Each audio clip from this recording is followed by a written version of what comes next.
Hello everybody, this is Sebastian Furtado and welcome.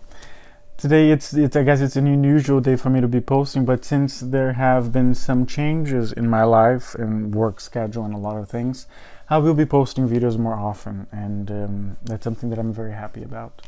So for today's video that I felt like doing, my husband asked me to talk about this one actually, which was interesting. I've had this perfume for about a month. We've both worn a few times. We don't wear it with a whole lot of abundance because it's an expensive perfume. I don't know if Guerlain will make this an annual thing to celebrate Eid al-Fitr. I believe that's how I say it. It's the celebration to break the fast in the Islam community and Muslim community. And there's a story, an interesting story behind this perfume, which is I'll get to it in a minute. But before we get into it, just would like to say the name of the perfume, which you already know because of the title of the video. This is Perle Impériale, Perle Impériale from Guerlain. I believe that's how I say it. I hope that's how I say it. Perle Impériale, yes. And this is the presentation. Comes with the embossed bees all around it. I really like this bottle, and it comes with information on the bottom of the box, and it comes with the GG on top as well. And this is it.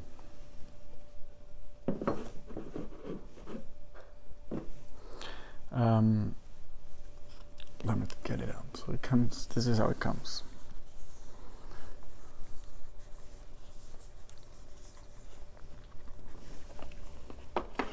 So it's a total of 155 ml. In the United States, I believe this bottle is going for $800 American. I don't really know exactly how much it's going in Europe. I bought this in Canada, and it was here in Canada, and it was about $1,000, I think. Very, very expensive. Very expensive. I'm going to show you the bee bottle. When I first saw pictures of this bottle online, I wasn't a fan of it.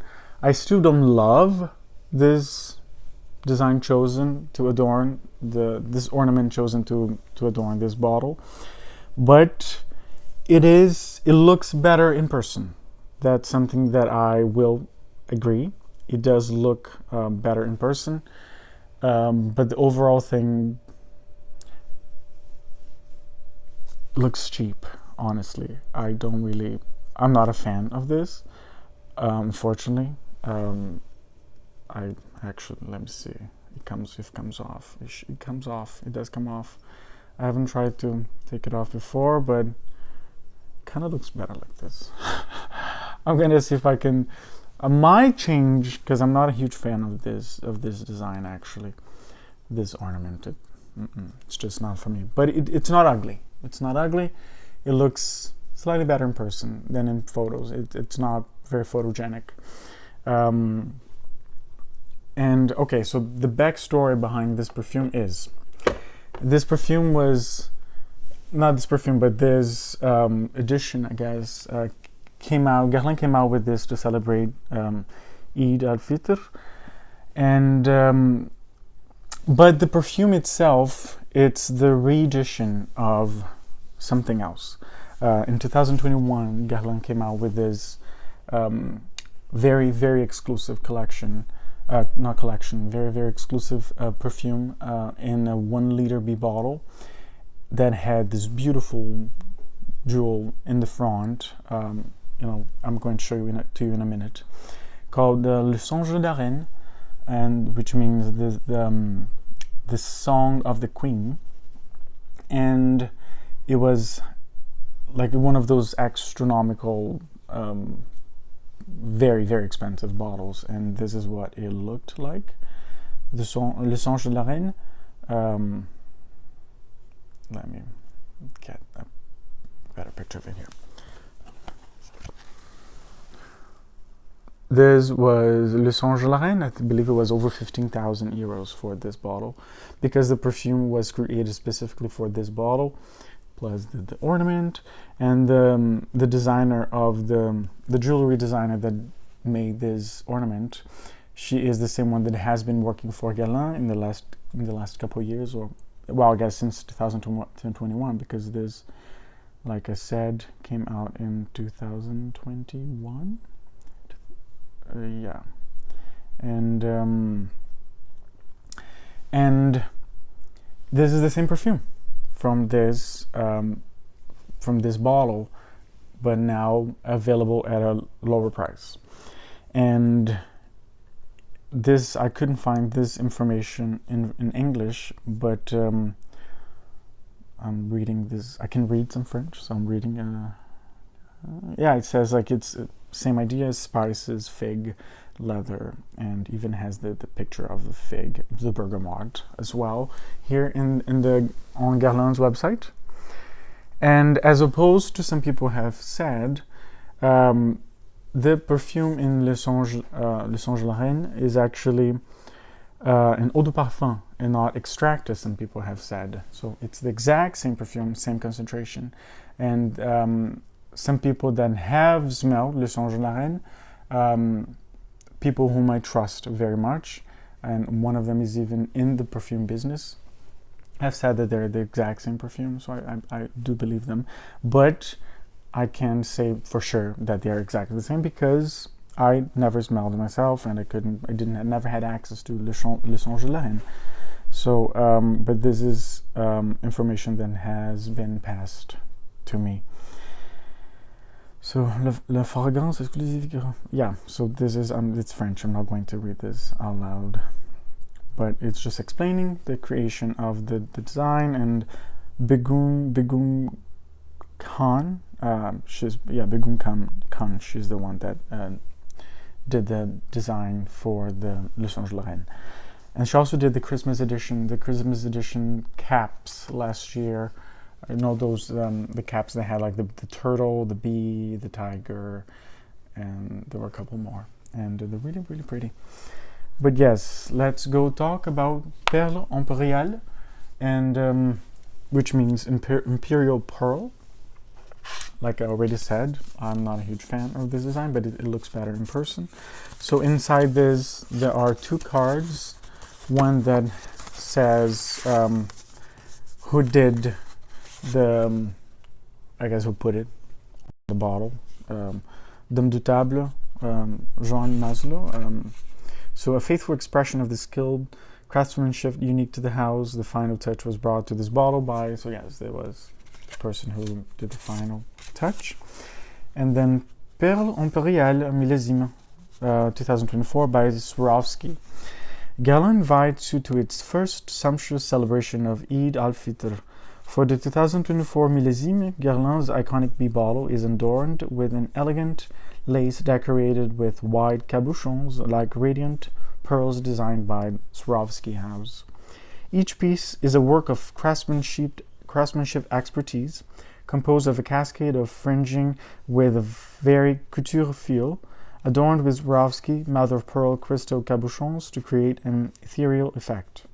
The neck of the bottle is illuminated with sparkling Swarovski crystals that beautifully enhance the purity of the stone-on-tone gradation and announce festivities full of delight. The Guerlain perfumer has composed a Perle Impériale, an exclusive eau de parfum that distinguishes the exceptional piece. Powerful yet refined, the fragrance opens with luminous bergamot before revealing a vibrant fig heart over a woody base of sandalwood and cedar teamed with leather notes. Perle Impériale, Millésime 2024, 1,605 pieces available worldwide. So perhaps this is a new annual thing that they will be doing. I don't know for sure, but it seems that that is the case, since it's a Millésime. That's what leads us to believe, but I don't know, it could be a 1 year, I don't know. So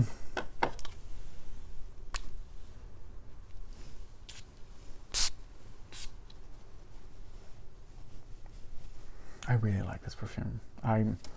The reason why I bought this blind. Like I said, I'm not a huge fan of blind buying perfumes. I don't endorse it either, especially when something this expensive. I only bought this blind because one of my very good friends, who happens to be part of the Guerlain community, plus the other people that mentioned to me that this is the same perfume as Songe de La Reine, told me that I would love this perfume. They know we've met in person a few times, and we know each other's tastes, and they know my taste, and they said, go ahead and blind buy. You're not going to regret it, because the perfume is beautiful. So the reason why I bought this, it was just simply for the perfume, because I trust their opinion on my taste, and they were right. I absolutely love this perfume. It is it something that reinvents the wheel? Is it something that is extremely new and fascinating and oh my god, this is incredible? Not necessarily, I don't think it is, but every time I wear this perfume I get something new. This time I'm getting the fig. It's really, really beautiful. I'm getting this beautiful fleshy fig, but it's not green. It's a ripe fig. You know, I don't get the leafy parts of it. I don't get the tree connotations that are also that sometimes, most of the times, are associated with fig. But in this case, it's delicious, ripe, sweet fig. And the bergamot is here literally in the beginning, as mentioned, because it's present in most of the perfumes from Guerlain. This beautiful, bright, sparkling bergamot, and it's here. But now it's starting to go away, and the figs staying, and the woods are coming through, and it's really, really beautiful. I don't have anything in my collection that reminds me of this, that I could make okay, this makes me think of that. But my best friend, she bought a bottle as well, and she gave me a bottle of Ashoka from Nila Vermeer a few years ago, and it reminded her of Ashoka. She could think of Ashoka when she smelled this for the first time. But when I got home and I could spray them side by side, I could tell right away that they're very, very different from each other. Ashoka goes to a very different way. Also, another stunning perfume. I love that perfume. And but I can see why. It was perhaps the fig in Ashoka, because Ashoka is also a figgy perfume. But they're very different. So I can see why this perfume was originally called Le Songe de La Reine, so the Song of the Queen, because it's like a song. It's like a melodic. It's very it behaves like this, like it swirls around, and it's like a piece of silk in the wind, but not in a windstorm. It's just like the mellowy. I have a hard time describing this perfume, actually, because it has a beautiful fruitiness, the beautiful natural sweetness that you expect from a fig, with the hint of the brightness of the bergamot, backboned by is it sandalwood? I guess it's sandalwood that's in here. Everything's very soft. There's nothing sharp. There's nothing. Apparently, Thierry Vasser is it him? I'm on Guerlain's website now, checking what they say about it, about Perle Impériale. It's most about Swarovski, and I couldn't really care that much for it, because okay, so let's see what Guerlain says. The House of Guerlain invites you to its new exceptional rendezvous in a limited and numbered edition. Perle Impériale, Guerlain inaugurates the first edition, making its 2024 millésime an ode to the radiance of pearls. No. It doesn't really, so far it doesn't really mention if it was Thierry Vassir or Delphine Jacques that made this. Yeah, I don't, so far on the website, I can't really, didn't talk about it. So actually, I don't know. I don't really know. It doesn't say here who made it. But yes, it's this powdery trail that awakens the spirit of, it's a woody sandalwood base, myrrh, leathery notes. It is now getting slightly resinous, but it's not the amber style of resin. It's a lighter kind of resin. It is really, really beautiful. I just really wanted to share this with you guys. It is still available. So right now on the American website, it's showing availability, and it's a really, really beautiful perfume. It's a style that I would not normally associate with Guerlain, but it is very Guerlain. It has the powderiness in it. It's very classical from Guerlain, I find, because it has the beautiful sweetish base, which comes from the myrrh, I guess. But I don't think the myrrh in here is the when it's being smoked. It's perhaps it's either the fresh myrrh or when it's just sitting there and you smell it. It's not necessarily the myrrh being smoked. It's smoky. I don't get that smokiness. It's more of a cold myrrh than the smoky side, like it is worked in Mire from Hermès. So yes, it's more like a cold myrrh. I do get it here in a similar way as Mire indeed. But the fig, I can't get over the fig. It's just so good, just like really good, fresh and plump and juicy and sweet.